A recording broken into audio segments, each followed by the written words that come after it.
Hey guys, back to a new video. Today I have with me the new Suzuki S-Cross 2022 model mild hybrid system, and today I will make the test drive. We will drive the car, we will see how it's handling on the road, how it's work this mild hybrid system, what will be the consumption, visibility, suspension, steering, everything about the driving feeling will be in this video. I will have a separate video where you can see the full review, interior, exterior, space, material quality, everything. Check out on the channel, guys. The video it's probably already on the channel, so check it out, it should be there. Now before I go forward, I want to tell you that I'm right here at Emil Frey in Switzerland, in Bern. I will leave the link in the description so you can check them out if you are around here. Also, the model that I have with me is the 1.4 liter. This is the hybrid, mild hybrid version. It comes with an all-wheel drive system and with an automatic transmission. So this is kind of a top-end version that you can buy. Also, you can buy the car in manual transmission. You can buy with front-wheel drive. But here we have the top of the top. This version, actually, I would buy it. If I would buy this car, I will get this automatic with all-wheel drive system. The starting price of the car, 35,990 francs. If you add optional the color, the paint metallic color, you will have to pay 790 francs. All about these options come included in this price, but about that we will talk in the review video. And then the final price should be 36,780 francs new, but this is a demonstration car, so you will have a 2,000 francs discount here at Emil Frey, so the price will be 34,780 francs. In your country price may be less, it's probably less than in Switzerland because here the prices are bigger. Now I want to give you some technical data before we start driving. So as I said, it comes with a 1.4 liter petrol engine, 4 cylinders in line. The maximum power 129 horsepower, 235 newton meters. It's an all-wheel drive system and it's connected with a 6-speed automatic transmission. Now all about that we will find out how it's handling on the road. I'm really curious. It's for the first time when I drive this car with this system, so I'm really curious as well. The consumption of the car, 6.1 liter is the VLTP estimated consumption. Fuel tank capacity 50 liters. A range of the car 890 kilometers, and we have the top speed 195 kilometers, 0 to 109.5 seconds. The ground clearance of the car 17.5 centimeters. It comes with ventilated brake disc on the front, brake disc on the rear. Normally it should come with 17-inch rims, but today we have 16-inch rims. They have to change the rims with the winter tires, so we have winter tires. We have smaller rims and tires that mean better comfort over the bumps. We will see that. We will test the suspension as well. The turning radius 10.8 meters and the boot space 430 liters. If you fold down the seats completely, you will have 1,230 liters, but more about that in the full review video. Check out that video. Also, the car comes with independent McPherson coil spring with anti-roll bar suspension on the front. On the rear we have semi-independent coil spring suspensions. Those are the most important information, guys, about the car. Now let's drive the car and in the end we will make the conclusion. Let's do it. All right guys, let's drive the car. Here is the key, a very light, nice key. What you can do with the key, lock and unlock the car. The car doesn't come with an automatic lift gate or stuff like that, but it comes with a keyless entry, so you can lock the car and unlock the car by pressing this button right here. Very simple, very fast. Also the mirrors, if I'm not wrong, you can fold it in. You have a button right here where you can fold the mirrors in, but actually I noticed when you lock the car and unlock it, the mirrors doesn't fold automatically. I'm not sure if you have an option in the menu or it's just like that. The car usually come with 17-inch rims, but because it's winter they install already these winter tires and we have 16-inch rims. They are a little bit smaller for the size of the car. For me, I think 17-inch or 18-inch with the car will look much better, but for the winter they are great for economy, great for comfort over the bumps. It will help the suspension a little bit. Anyway, more about that, guys, in the full review video. Check out the other video if you want to find out more about those things. Here the car comes with normal pedals, manual adjustment on the seats. It's very nice, very easy to adjust it, and also the quality of the seats, it's very, very good. You will see more in the full review video. They are very, very good quality. We have some kind of a plastic recycle materials in the middle. I don't know which kind of material they use, but it's very nice, very resistant. And also we have leather with side support on the side. Lovely glass roof up there. But yeah, more about that I will show you in the other video. Here on the side we have some buttons for lane assist, start stop, engine button, forward assistant, emergency brake, and also traction control. You can turn it off from there. Going inside the car, because it's a keyless entrance, all you have to do is just leave your key around here. 2 cup holders, manual handbrake, something that I wish it was different. I wish they had some electronic handbrake, but it's okay. Here we have some nice armrest that you can adjust it, and also you can open it up. You have a 12-volt port there with a lot of space. Here, let me start the engine. Press the brake start engine button. It's here behind.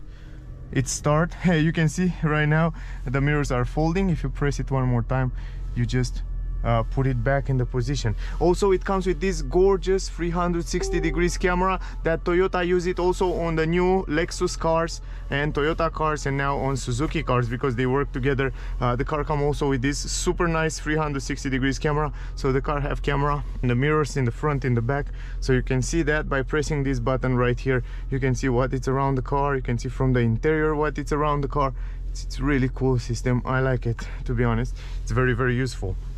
Actually, let me finish with what I begin here. Here we have a wheel where you can change different driving mode. You have the sport mode, you have the snow mode, or auto mode. You put it on auto, the car will choose for you. Also, you can lock 2-wheel drive, 4-wheel drive from here. Very simple, by pressing a button. Good. Going forward, the stalk for changing the gears. You have the driving mode. You can see the D mode down here. That means you drive in normal automatic mode, but if you go one more down, you go in M. M mean manual. Manual 1, 2, you can change the gears manually from those pedals. Super simple, just like that. If you go in reverse, you have this 360 degrees camera, active lines for parking. It looks from up. It's super nice, this system, and you can see also from different views. The camera resolution is not the best, but it's very useful and it looks quite nice. It's very helpful. Climatic system manual, I will show you about that, more about that in the review video. Let me put the seatbelt and let's start driving. Visibility around the windows, it's very good, guys. Huge windows, great visibility, even though they split it here. You have perfect visibility. I don't have anything to complain about that. Even in the back there, even in this mirror, perfect visibility. And also big mirrors, nice blind spot technology in the mirrors, heated mirrors, everything. Adjustable steering wheel. You can see down, up, forward, backward. You can adjust it. We have classic cockpit, so nothing crazy, nothing fancy there. You have all the information that you need. It's very simple. Here we have some buttons on the right side for the cruise control and all that new safety features that the car come with. And here on the right side we have volume and multimedia and voice commands and all that stuff. Good. Multimedia system, I think you should check out the other video. I have a separate video about that, but also you can see energy flow. You have the navigation. This is the newest navigation that they use it in the group. And yeah, wherever, here in the middle you have a button where it gets you directly to the main menu. You can connect your Android Auto and all that. Android or Apple CarPlay, you have it here on the car, so it's very simple. Anyway, I don't want to talk too much about that. Let's drive it, guys. Let me put it in drive. Right now we are in drive, manual handbrake, let it down and let's drive it. Let's see what is the feedback of the car. As I said before, we have independent McPherson suspension on the front, semi-independent on the rear. 195 km maximum speed, 9.5 seconds if I remember well. 0 to 100 and 10.8 meters turning radius. Anyway, first impression, guys. The car feels light. Also the steering wheel, it's light in an interesting way. Yeah, I like it. The pedals feel good, relatively good quality. Perfect visibility.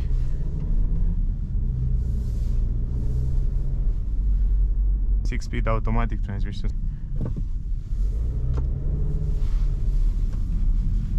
It feels agile, it feels very light, the car, and easy to drive.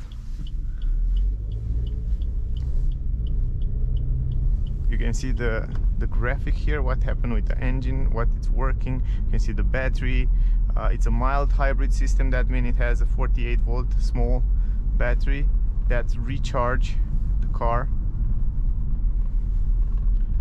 when you brake or when you go downhill, like now for example. When you let the car rolling, it will recuperate a little bit of energy. Now let me talk a little bit about sound insulation. We will go outside here on the highway.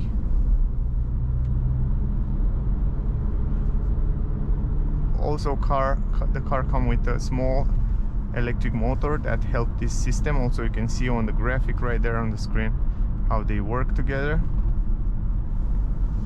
It's very light. The steering wheel is super assisted in auto mode, at least. You have a higher driving position. Merging point ahead.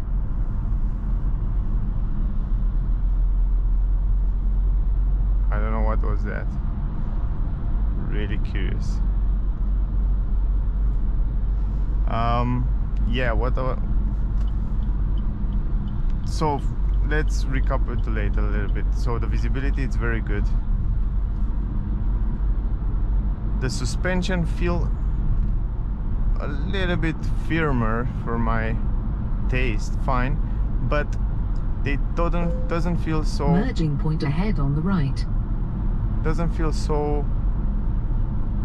comfortable as you feel it in other cars, but it's normal. In this price range you can expect to compete with a premium car or a car that costs almost double the price. Now let's try this lane assist, guys. Right now let me cruise. Set the cruise. Let's set it out just like that. Let's go on the right side while we test that. Set. Okay, set 84. Go upper. You can see on the screen, I don't know if you can see it so clear, but you can see on the screen it's set it out. And also the lane assist should work right now. It's kind of, yeah, it's kind of more of a safety lane assist because it doesn't stay between the lanes. It's just more like a warning. Yeah, it's more like a warning. It doesn't hold the lane. Only when you go outside the lane they will all warn you. The car will warn you. For example, here you can see it's warn you, it's hold you between the lanes somehow. But look at this. I think you get the point now. So it's not kind of a proper autopilot. It's more like an safety features, if I could say like that. Merging point ahead on the right. It's nice. It's nice. I don't know why it says about the merging point on the right. What do you mean with that?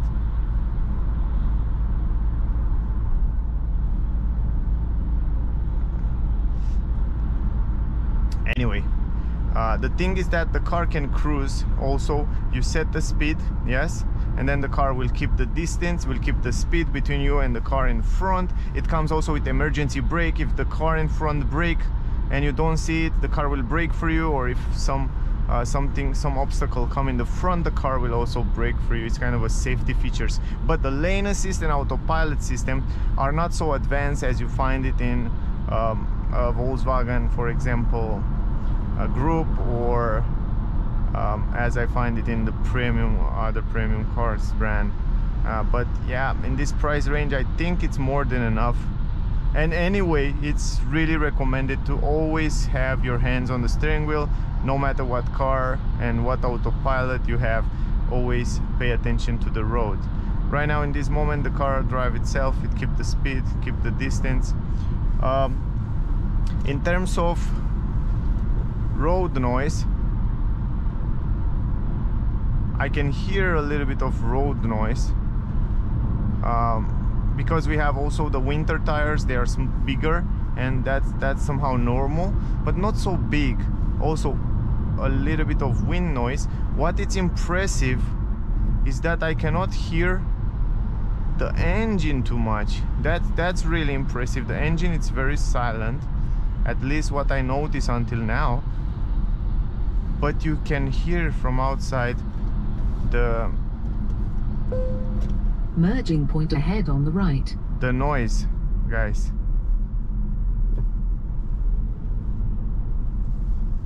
It's not something that bother you, but I just want to point out in the video because it's a review. Over the bump, I said before, guys, Merging point ahead on the left. they are fine, but they are not super refined. I was expect to be a little bit better suspension, but they are okay. You can live with them without any problem. Merging point ahead on the right.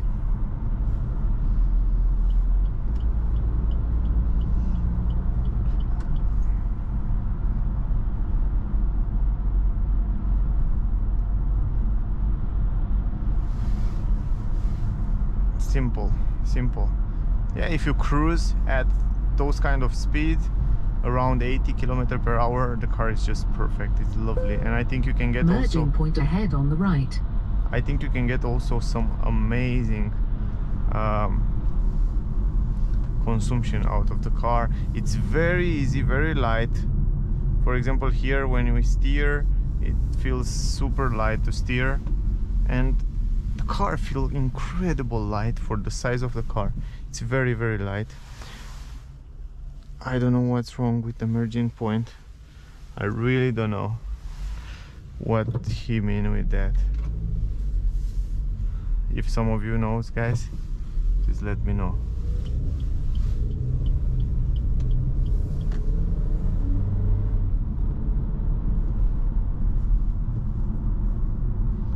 The gearbox is nice. It's changed the gears nice, slowly. It's just fine. If we change to sport mode, let's change the sport mode. You go on the right side here. We will see how it's handling.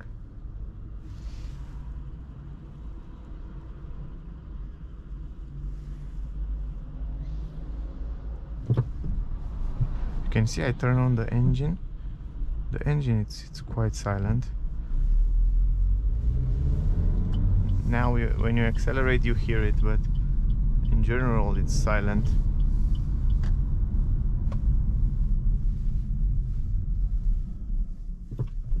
Also the pedals feel fine.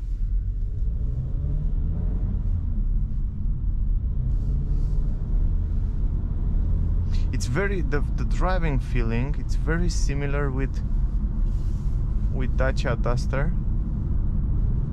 I think it kind of fit in the same ahead. It kind of fit in the same class, in the same price range, in the same quality, if I would say like that.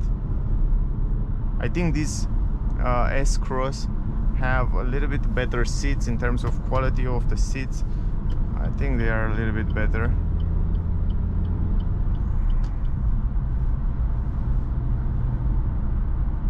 It's nice. It's nice. Maybe this one, maybe this S-Cross, it's a little bit better than Duster in terms of quality, interior quality. In terms of performance, Merging point ahead on the left. I'm not sure about, because I see Duster on the streets, on off-roads, do such a good job.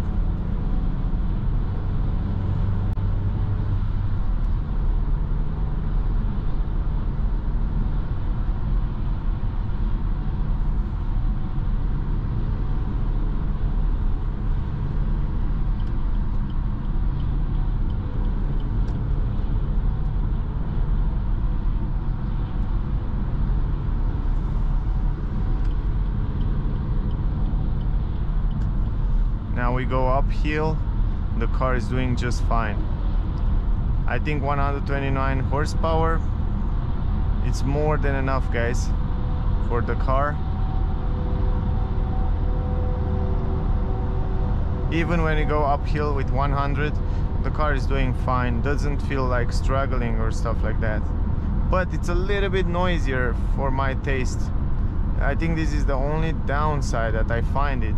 Suzuki Vitara was better in terms of sound insulation. For example, I have 100 km right now, and it's a little bit noisier. I wonder at 120 kilometer will be even much noisier.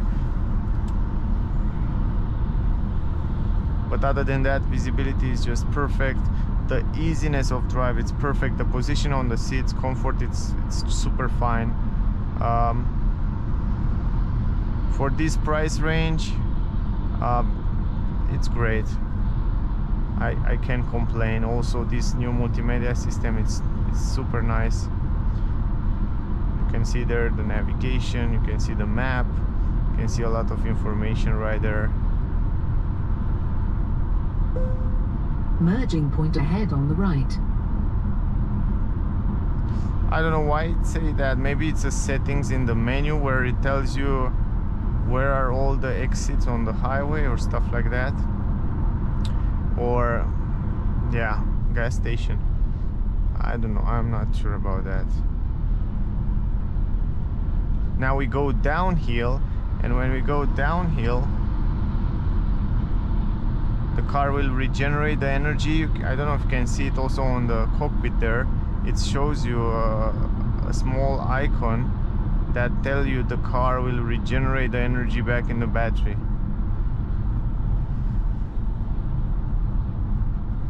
I'm really curious about the consumption. What will be the consumption in the end? 8.8 liters is the average consumption until now, so it's not bad. And if we press this here, you can see also the consumption, average speed, instant fuel consumption, distance 14 kilometers, and range we still have 182 kilometers. You can see right there. Quite nice, simple.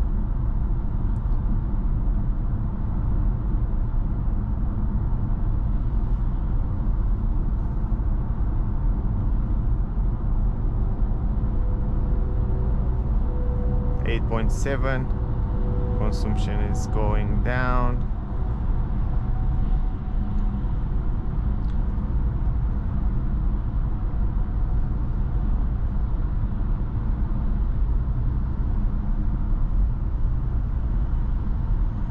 If I'm not wrong, the VLTP estimated consumption is 6.1 liters. Let's go out here.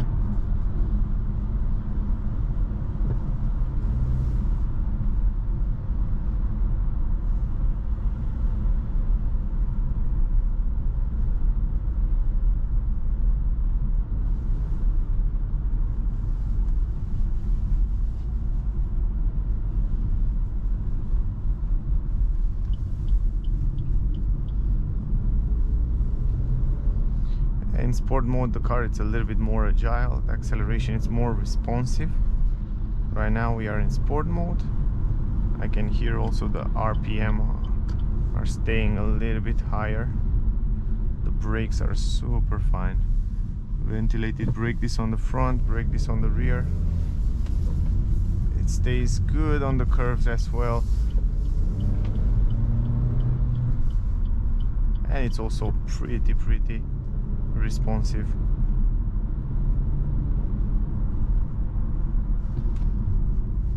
We have also good brakes, great brakes. Nice. It's not bad. It's not bad, guys, for the price and for the technology and for the comfort that it offers. It's a good car. Also, you have this armrest that you can extend it like that. It's really not a bad car.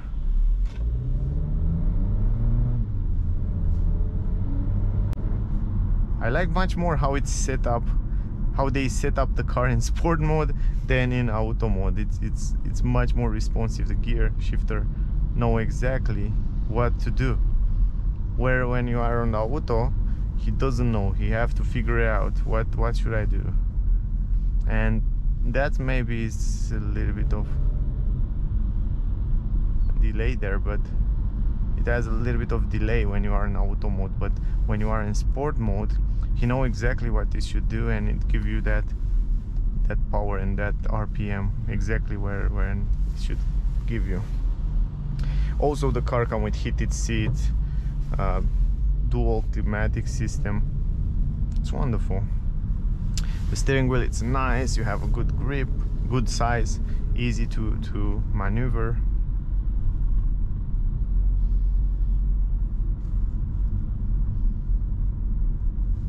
Also, I think from here we can change those things. Yeah, it's nice. A little bit noisier. That's the thing. That's the only downside that I find it at high speeds. Suspension are okay, are fine. Visibility is perfect. Comfort, it's very good on the seats. The car, it's agile and easy to drive. That's a good thing. The high driving position, it's also a good thing. Multimedia, it's also a good thing, something that I like about the car. Also, you have the navigation there, you have all that things. It's nice. It's also responsive. It starts immediately. The gearbox, it's good for this price range, for what this car it is. It's very good. This system, mild hybrid system, we have 8.7 liter consumption until now. That, in my opinion, is not bad at all.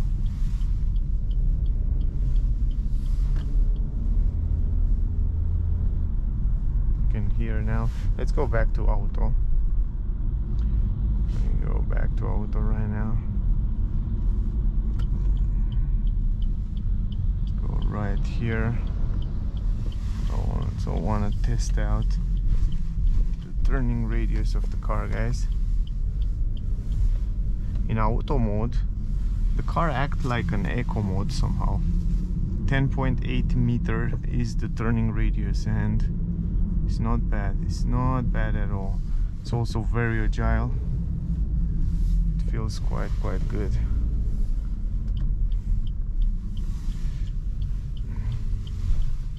Over the bumps, it's not that perfect, but it's fine. It's a little bit stiffer, the suspension. For my taste, I wish to be a little bit more comfortable.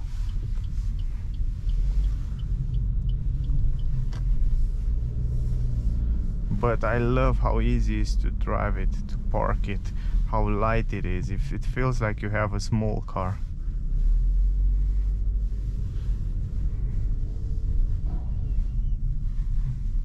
And this automatic transmission make everything to be damn easy to drive.